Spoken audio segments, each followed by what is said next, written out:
નમસ્કાર, ન્યૂઝ બુલેટિનમાં આપનું સ્વાગત છે। હું છું પંકજ શર્મા। હવામાન વિભાગે ગુજરાતમાં આગામી 7 દિવસ દરમિયાન હળવાથી મધ્યમ વરસાદની આગાહી કરી છે। જો કે રાજ્યમાં આગામી 7 દિવસ ભારે વરસાદ કે પછી તોફાની પવન સાથેની કોઈ ચેતવણી આપવામાં નથી આવી। માછીમારો માટે પણ આગામી 5 દિવસ દરિયામાં જવા અંગે કોઈ વિશેષ ચેતવણી નથી। છેલ્લા 24 કલાકમાં મહીસાગર જિલ્લામાં સૌથી વધુ 32.6 મિલીમીટર વરસાદ થયો છે।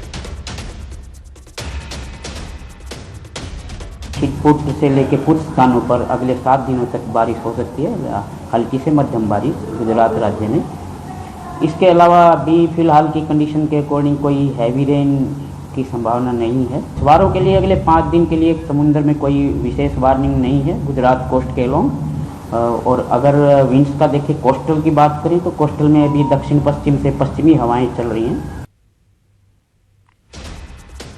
ગુજરાતમાં ઓગસ્ટ મહિનામાં અત્યાર સુધી સામાન્ય કરતા 22% ઓછો વરસાદ થયો છે। ગુજરાત રિજનમાં 16% વરસાદની ઘટ રહી તો સૌરાષ્ટ્ર કચ્છમાં 33% વરસાદની ઘટ રહી।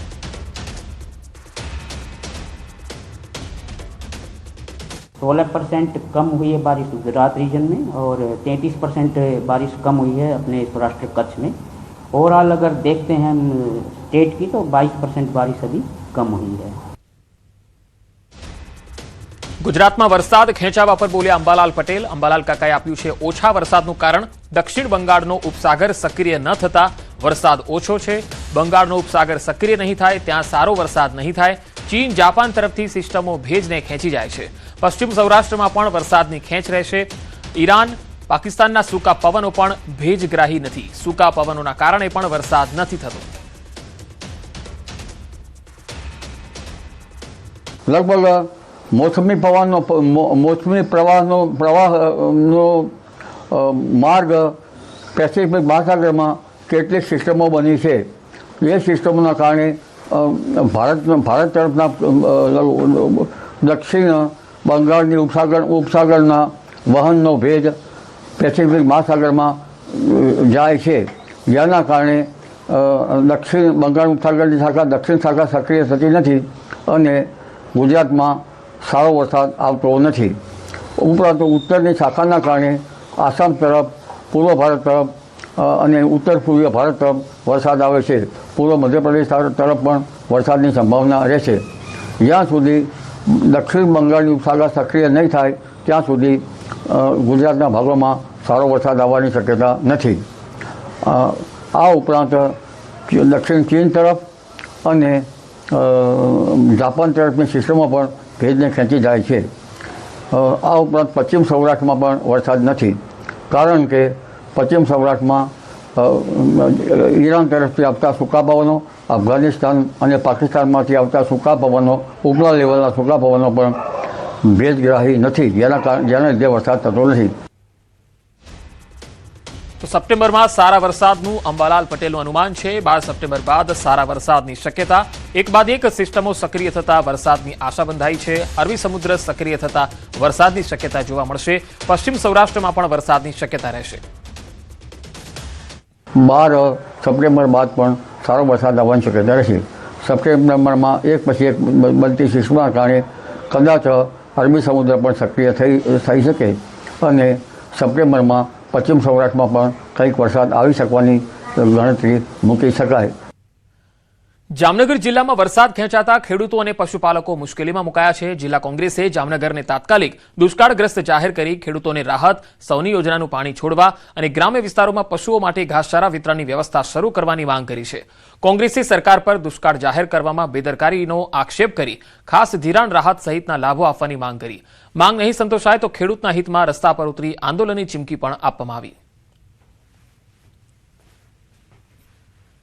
वर्तमान समय में जामनगर जिला आखा में क्या वरसाद न होवाथी जिला ने तात्कालिक दुष्काळग्रस्त जाहिर करवामां आवे, घासचारानुं वितरण करवामां आवे। सरकार ने जिला कांग्रेस तथा खेडूतो वती अमे आवेदन करी छे के तमाम डेमो में सौनी योजनानुं पाणी छोड़ी डेमो भरवामां आवे। जे सरकारे नियम बनाव्यो के 4 अठवाडिया वरसाद ना पड़े अने दुष्काळ कहेवाय, जे सरकारे नियम बनाव्यो के 60% करता वधारे वरसादनी घट होय तो एने अति गंभीर परिस्थिति कहेवाय, એ જ સરકાર તમામ નિયમો જાણે ભૂલી ગઈ હોય, મુદ્દાઓને લઈ જામનગર જિલ્લાને દુષ્કાળગ્રસ્ત જાહેર કરવામાં આવે અને માંગો સાથે કલેક્ટરને આવેદનપત્ર આપ્યું હતું।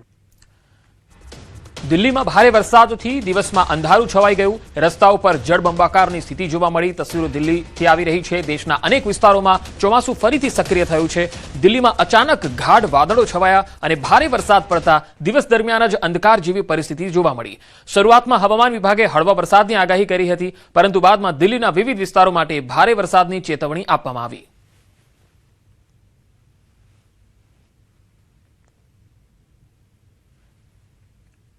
विभाग ने आज बारिश के लिए अलर्ट जारी किया है। कुछ इलाकों के लिए रेड अलर्ट जारी किया गया है तो कुछ इलाकों के लिए ऑरेंज अलर्ट जारी किया गया है। इस वक्त मेरी मौजूदगी नोएडा के सेक्टर 89 में है, जहां पर दिन में ही शाम जैसा नजारा आपको देखने के लिए मिल रहा होगा। बादल छाए हुए हैं और लगातार बारिश हो रही है और लगातार बारिश होने के बाद आप देखें कि धीरे धीरे सड़कें जो हैं वो दरिया में तब्दील होती हुई नजर आ रही हैं। जलभराव की स्थिति आप देख सकते हैं।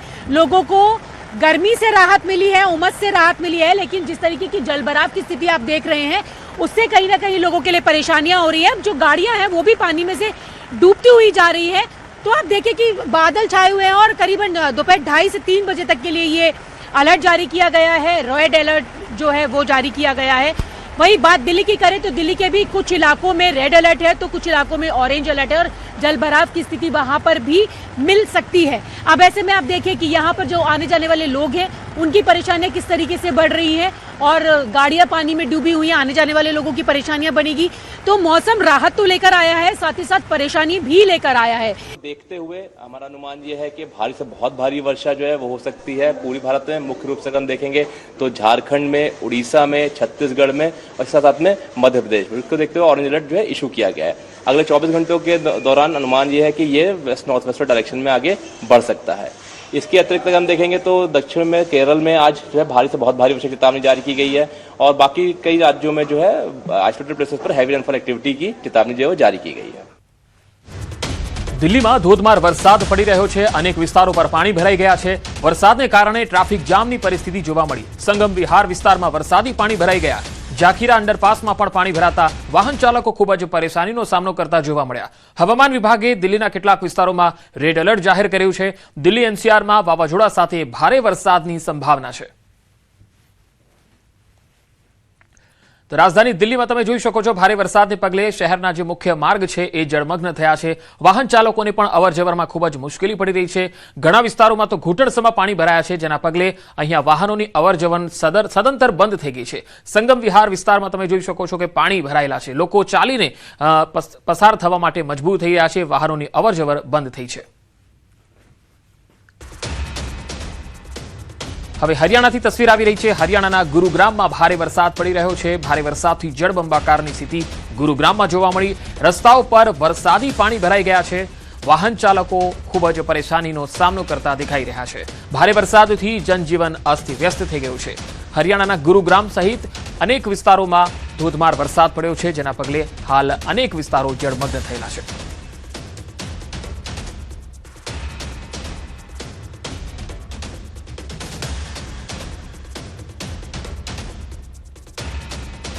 અને હવે ભેળસેળનો લાઈવ ડેમો।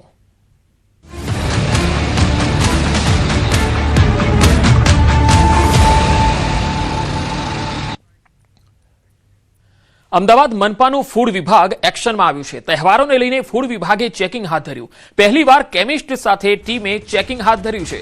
કેમિસ્ટ દ્વારા સ્વીટનું ટેસ્ટિંગ કરવામાં આવશે।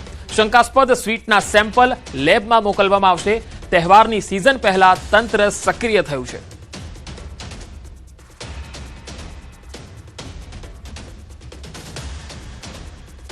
અમદાવાદ શહેરમાં તહેવારોની સિઝનના પગલે મહાનગરપાલિકાના ફૂડ વિભાગે શહેરના અલગ અલગ જે મીઠાઈ એકમો છે ત્યાં તપાસ હાથ ધરી છે અને ખાસ કરીને આ વખતે ડાયરેક્ટ લેબ ટેસ્ટ થાય તે પ્રકારનું આયોજન કરે જોડાયા છે અધિકારી કેતન સર। ખાસ કરીને આ વખતે એક નવો પ્રયોગ કરી રહ્યા છે કે ડાયરેક્ટ લાઈવ ટેસ્ટિંગ થાય અને અલગ અલગ જે તહેવારોની સિઝન નજીક આવી રહી છે તો કેટલી મીઠાઈઓ છે તેના સેમ્પલ છે લેવામાં આવી રહ્યા છે। શું કામગીરી મહાનગરપાલિકાનું ફૂડ વિભાગ કરી રહ્યું છે? અત્યારે અમદાવાદ મ્યુનિસિપલ કોર્પોરેશન ફૂડ વિભાગ દ્વારા ઉચ્ચ અધિકારીઓની મળેલી સૂચના અનુસાર આપણે અહીંયા જોઈ છે એમાં 3 ટાઈપની મીઠાઈમાં આપણે ટેસ્ટ કર્યા છે।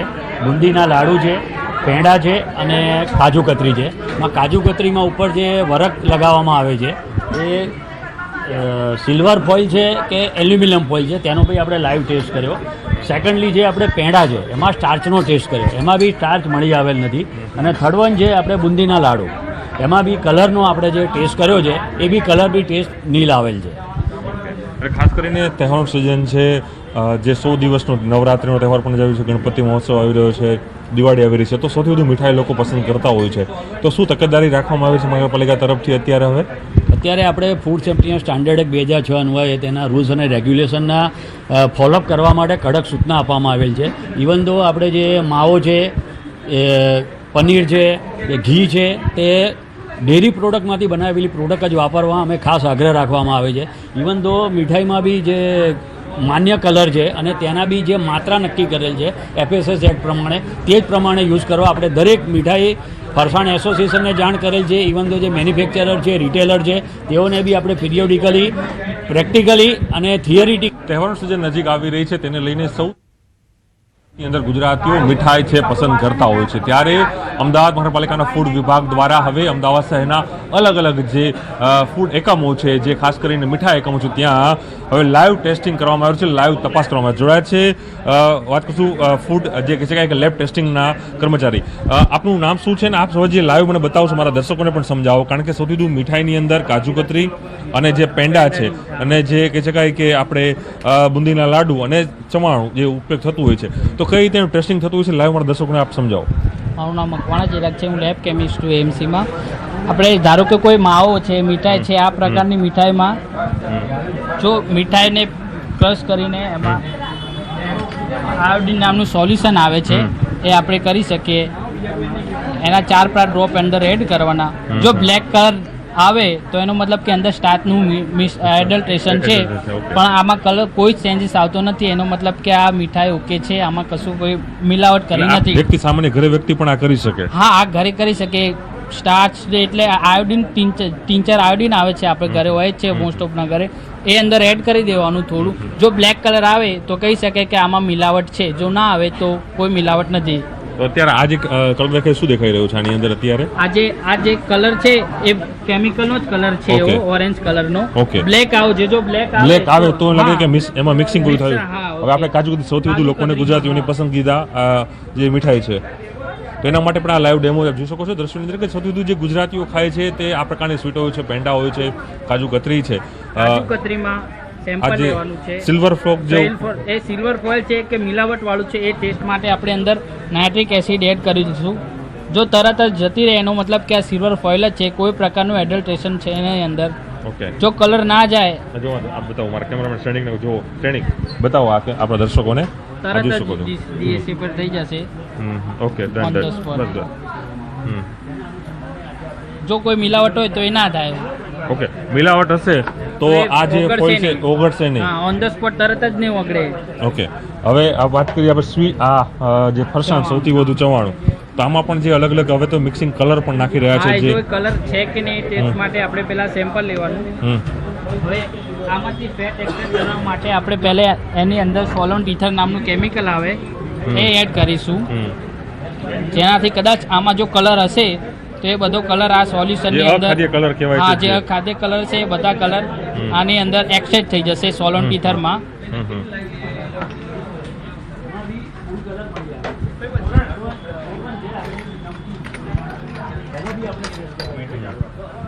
પછી જે સોલન્ટ આવી એને અલગ આપણે બીજી ટેસ્ટ ટ્યુબમાં લઈ લેશું. ઓકે, શું થઈ રહ્યું છે અત્યારે? આમાંથી જો આમાં કોઈ કલર હશે ને, આમાં એ બધું આપણે જે સોલન્ટ ઈથર કેમિકલ એમાં બધું આવી જશે. હવે આમાં આપણે હાઇડ્રોક્લોરિક એસિડ એડ કરીશું. ઓકે, જોઈ શકો છો કે અલગ અલગ સ્વીટ છે અને લાઈવ ટેસ્ટિંગ થઈ રહ્યું છે. મહાનગરપાલિકાનું ફૂડ વિભાગ હવે લાઈવ ટેસ્ટિંગના માધ્યમથી આ કાર્યવાહી કરવા જઈ રહી છે. જી, હાઇડ્રોક્લોરિક એસિડ એડ કરી લઈશું આપણે અંદર.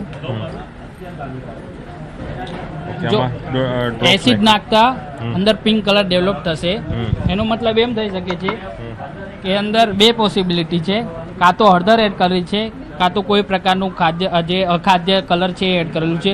હવે એના માટે આપણે આની અંદર પાણી એડ કરીશું. પાણી એડ કરતા જો કલર જતો રહે તો એનો મતલબ એમ થાય છે કે આમાં હળદર જ છે, બીજું કોઈ પ્રકારનું એડલ્ટ્રેશન નથી. અત્યારે સૌથી વધુ લોકો જે ચવાણા બનાવે છે એની અંદર જે કલરવાળું જે વસ્તુ નાખે છે, મસાલા નાખે છે, એના કારણે એકદમ ચટપટું બને, તો એ ના થઈ શકે આટલા. આ ના થઈ શકે. જેમ શકો છો દ્રશ્યોમાં ફરી હું બતાવીશ, આપ જોઈ શકો છો કે આ બધા અલગ અલગ ટેસ્ટ છે. મહાનગરપાલિકાની ફૂડ વિભાગ હવે જે લેબ ટેક્નિશિયન જે છે એ પણ ખુદ આવી રહ્યા છે અને આ ટેસ્ટિંગ કરી રહ્યા છે. ત્યારબાદ મહાનગરપાલિકાને જો શંકા લાગશે કે આ કોઈક અખાદ્ય વસ્તુ છે, તરત એના સેમ્પલ એક્ટ પ્રમાણે લઈ આગળની કાર્યવાહી હાથ ધરશે. પણ ચોક્કસ એ કહી શકાય કે જે રીતે તહેવારો નજીક આવી રહ્યા છે, તહેવારોની પહેલા મહાનગરપાલિકા આ એક સૌથી મોટી ડ્રાઈવ છે તે અમદાવાદ શહેરમાં અત્યારે હાલ અહીં ચલાવી રહી છે. ક્ષણિક મહેતા સાથે પ્રણવ પટેલ, ન્યૂઝ 18 અમદાવાદ. ભાવનગરમાં ઝેરી દારૂ કાંડમાં એસએમસીની મોટી કામગીરી. પોલીસે વધુ 13 આરોપીની અટકાયત કરી છે. અગાઉ 14 આરોપીની ધરપકડ કરી છે. અત્યાર સુધીમાં 27 આરોપી પકડ્યા છે. મુખ્ય આરોપી રઈસ સહિત 27ને પકડ્યા છે. 21 આરોપીઓ સામે નોંધાઈ છે પોલીસ ફરિયાદ. ભાવનગરમાં જે દારૂકાંડ સામે આવ્યો તેમાં મુખ્ય આરોપી રઈસ સહિત કુલ 27 લોકોને પકડ્યા છે, જેમની સામે મોટી કામગીરી પણ થઈ રહી છે. કાયદેસરની કામગીરી હાલ હાથ ધરવામાં આવી છે. પોલીસે આજે વધુ 13 આરોપીની અટકાયત કરી છે. નકલી દારૂકાંડમાં કુલ 13 મૃત્યુઆંક થયો છે અને હવે આ સમગ્ર મામલામાં જે લોકો પણ એમાં સંડોવાયેલા છે એને એક પછી એક પોલીસે ધરપકડ કરી રહી છે અને કાયદાકીય કાર્યવાહી મજબૂત બનાવી રહી છે.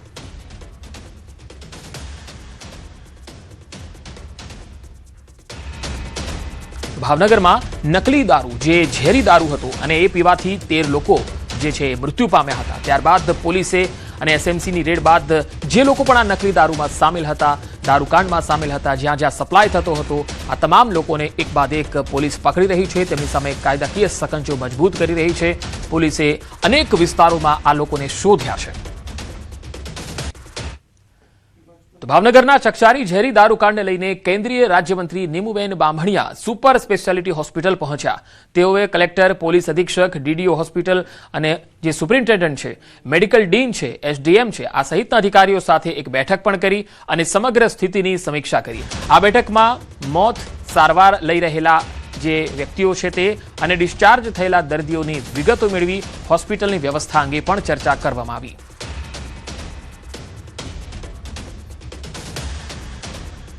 તંત્ર અને એસએમસી ગુનાની તપાસ કરી રહી છે. ખાસ કરીને રાજ્ય સરકારના ડેપ્યુટી સીએમ હર્ષભાઈ એરપોર્ટ પર જ તે એસએમસીની નિમણૂક કરી હતી. પોલીસ તંત્ર દ્વારા જે પણ કર્મચારી, અધિકારી જે દોષિત હતા એમની ઉપર પણ કાર્યવાહી થઈ રહી છે. ખૂબ સરસ પ્રકારની સારવાર ડોક્ટરો અને કલેક્ટર, ડીડીઓ અને એસપી આમ ત્રણેયના સંકલન દ્વારા દર્દીઓને વધુ સારી સારવાર મળે તે પ્રકારે સમગ્ર ટીમે કામ કર્યું છે. સરકારી હોસ્પિટલમાં અત્યાર સુધીમાં કુલ 63 દર્દીઓ સારવાર માટે દાખલ થયા, જેમાંથી 13 લોકોના મૃત્યુ થયા અને 48 દર્દીઓ સાજા થતા ડિસ્ચાર્જ કરાયા. હાલ એક દર્દી ખાનગી હોસ્પિટલમાં સારવાર હેઠળ છે. મલ્ટી સ્પેશિયાલિટી હોસ્પિટલના બંધ વિભાગોને તાત્કાલિક શરૂ કરવા તેમજ દર્દીઓને યોગ્ય સારવાર અને જરૂરી સુવિધા મળી રહે તે માટે અધિકારીઓને સૂચના આપવામાં આવી. જે 18 તારીખે ભેળસેળયુક્ત એલ્કોહોલની જે ઘટના બની હતી અને એમાં આજે 6ઠ્ઠો દિવસ છે. ટોટલ 44 દર્દીઓ એડમિટ કરવામાં આવ્યા હતા, જેમાં સરટી હોસ્પિટલ અને ભાવનગરના બીજા પ્રાઇવેટ હોસ્પિટલમાં દર્દીઓ દાખલ કરવામાં આવ્યા હતા. 44 પૈકી 30 દર્દીઓનો ડિસ્ચાર્જ થઈ ગયો છે. એક દર્દી અત્યારે પલ્સ હોસ્પિટલમાં છે અને આ પણ સ્ટેબલ છે અને ટોટલ 13 દર્દીની ડેથ થઈ છે. વધુ માહિતી મેળવીએ. ભાવનગરથી સંવાદદાતા નીતિન ગોહિલ જોડાયા છે. નીતિન, આજે કેન્દ્રીય મંત્રી નીમુબેન પણ હોસ્પિટલમાં પહોંચ્યા અને જે લોકો સારવાર લઈ રહ્યા હતા તેમની સાથે વાતચીત કરી. આ વાતચીત શું થઈ હતી અને ત્યારબાદ અધિકારીઓને શું સૂચનાઓ આપવામાં આવી છે મંત્રી તરફથી? ચોક્કસ વાત કરીએ તો જે 5-6 દિવસથી જે ભાવનગરમાં જે ઝેરી દારૂને લઈને જે લઠ્ઠાકાંડ થયો હતો એમાં 63થી વધુ લોકો છે તે સંક્રમિત થયા હતા અને 13 લોકોના મૃત્યુ નિપજ્યા હતા. ઓવરઓલ વાત કરીએ તો હાલ હવે ફક્ત ખાનગી હોસ્પિટલમાં એક દર્દી છે તે સારવાર હેઠળ છે. બાકીના તમામ દર્દીઓ છે તેને સાજા થતા તેમને રજા આપી દેવામાં આવી છે. સરકારી હોસ્પિટલમાં પણ વહેલી સવાર સુધી એક દર્દી એડમિટ હતો. તેને પણ જ્યારે આ મંત્રી આવ્યા તે સમયના થોડાક સમય પહેલા તેમને સારવાર પૂર્ણ થતા તે સ્વસ્થ થતા તેમને રજા આપવામાં આવી છે. ત્યારબાદ મંત્રી દ્વારા તમામે તમામ જે હોસ્પિટલને લગતી બાબતો હોય છે તે અંગે બેઠક યોજી હતી અને બેઠકમાં ભાવનગર કલેક્ટર, SP, DDO સહિતના અધિકારીઓ છે તે ઉપસ્થિત રહ્યા હતા અને જે આ ઘટના બની છે તેમાં સારવાર બાબતમાં કોઈ પણ જગ્યાએ કંઈ ખામી રહેતી હોય તો તે અંગેની સમીક્ષા કરી અને તે પૂર્તતા પૂર્ણ કરવા માટેની સૂચનો આપ્યા હતા. જી નીતિન, આભાર માહિતી આપવા માટે. વધુ સમાચારો જોઈશું એક બ્રેક બાદ.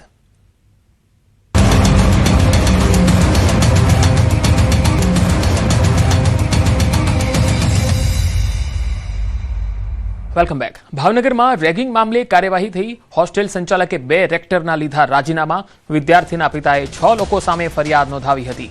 હોસ્ટેલ સંચાલક નિલેશ બળદાણિયાનો બચાવ. વિદ્યાર્થી તોફાની હોવાનો સંચાલકનો દાવો છે. વિદ્યાર્થી સાથે રેગિંગ ન થયાનો તેમણે દાવો કર્યો. ભાવનગરમાં રેગિંગ મામલે પોલીસ ફરિયાદ બાદ હલચલ તેજ થઈ છે. શહેરના કાળિયાભીડ વિસ્તારમાં આવેલી માધવ બોયઝ હોસ્ટેલમાં વિદ્યાર્થી સાથે રેગિંગના ગંભીર મામલે વધુ વિગતો સામે આવી. 3 મહિના પહેલા વિદ્યાર્થીનું હોસ્ટેલમાં એડમિશન કરાવવામાં આવ્યું હતું. વિદ્યાર્થીના પિતાએ 6 લોકો વિરુદ્ધ પોલીસ ફરિયાદ નોંધાવી છે. પિતાના જણાવ્યા મુજબ રેગિંગના કારણે વિદ્યાર્થીની માનસિક સ્થિતિ કથળી હતી. બીજી તરફ હોસ્ટેલ સંચાલક નિલેશ બળદાણિયાએ વિદ્યાર્થી તોફાની હોવાનો બચાવ કર્યો હતો. સમગ્ર મામલે સંચાલક દ્વારા 2 રેક્ટરના રાજીનામા લેવામાં આવ્યા. કોઈ રેગિંગ બાબતનો મુદ્દો નથી, બરાબર. આપણે હોસ્ટેલની અંદર દરેક રૂમની અંદર CCTV કેમેરા છે, બરાબર.